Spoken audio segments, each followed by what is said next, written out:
Throw করার চিন্তা ভাবনা করছে, যেটা আসলে একটু প্যানিক সিচুয়েশনে ফেলে জেপি স্পোর্টস প্লেয়ারদেরকে দুজনকে করে দিয়েছে নকডাউন। A1 স্পোর্টস যেন কোনোভাবে স্বস্তিতে থাকতে পারছে না। এবার কিন্তু সিজনকে ডাউন করা হতে পারে। সিনিস্টার ট্রাই করেছিল, কিছুটা এইচপি কিন্তু কমাতে পেরেছে।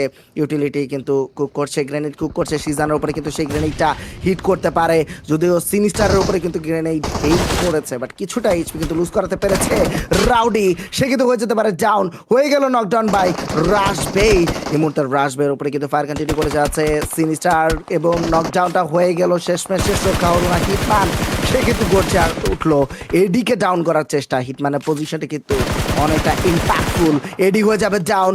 ভাইপার ফর লেজেন্ডস তারা তাদেরকে একটু আসলে হচ্ছে ডান বাম দেখে তারপরে কিন্তু আসলে খেলতে হচ্ছে। সো একটু এখান থেকে সাবধানে খেলতে পারলে সবচেয়ে ভালো হতো। বাট ওভারঅল ভিউয়ার্স, আপনারা যদি এখান থেকে দেখেন hitman right now he is taking a lot of damages. So তাকে এখান থেকে যেহেতু ড্যামেজ নিতে হচ্ছে, এখন কিন্তু একটু ডিফারেন্ট অ্যাপ্রোচ তার এখানে হয়তো বা নেওয়া যেতে পারে, আমরা সেটা এখান থেকে দেখবো। But hitman he was also taken down. This situation is not really looking good for the A1 team, and A1 কে এবার কিন্তু আসলে হচ্ছে একটু ডিফারেন্ট একটা প্ল্যান করে তারপরে এখানে কিন্তু হচ্ছে আসার দরকার। এবার আমরা যদি দেখি হিটম্যান এবং ট্রাই আউট দুজনই নক আউট, বাট সিনিস্টার তিনি এখানে কি আসলে হচ্ছে টিমমেটদেরকে সেভ দিতে পারবেন, বলা কিন্তু এখনো যায় না, বিকজ এই যে পজিশনটা তার টিমমেটদের সাপোর্টটা খুবই দরকার। সিনিস্টার এগিয়ে যাচ্ছে, এবার কিন্তু এলিমিনেশন ঠিক করার চেষ্টা করবে। অলরেডি 5টি এলিমিনেশন পয়েন্ট কিন্তু চলে এসেছে, এবং এই জায়গা থেকে কিন্তু দেখা যাচ্ছে রাউডিকে 6টি এলিমিনেশন পয়েন্ট কিন্তু চলে এসেছে।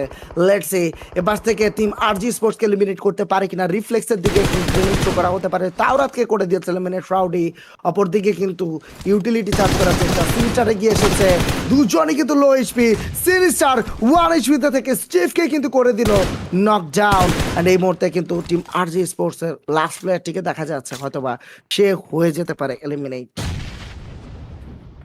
অবশ্যই এখান থেকে প্রচুর প্রেশার এখানে কিন্তু হচ্ছে আমরা দেখছিলাম এনিমিদের উপর। অ্যান্ড এইভাবে যদি আসলে চলতে থাকে তাহলে কিন্তু আরজি ই স্পোর্টস এর ফ্লেক্সের পক্ষে এই ম্যাচে সার্ভাইভ করা অলমোস্ট ইম্পসিবল একটা ব্যাপারে কিন্তু হয়ে যাবে। So no matter what he will have to hold on to his position, এবং সেই পজিশনটা এখানে কতটা তাদের জন্য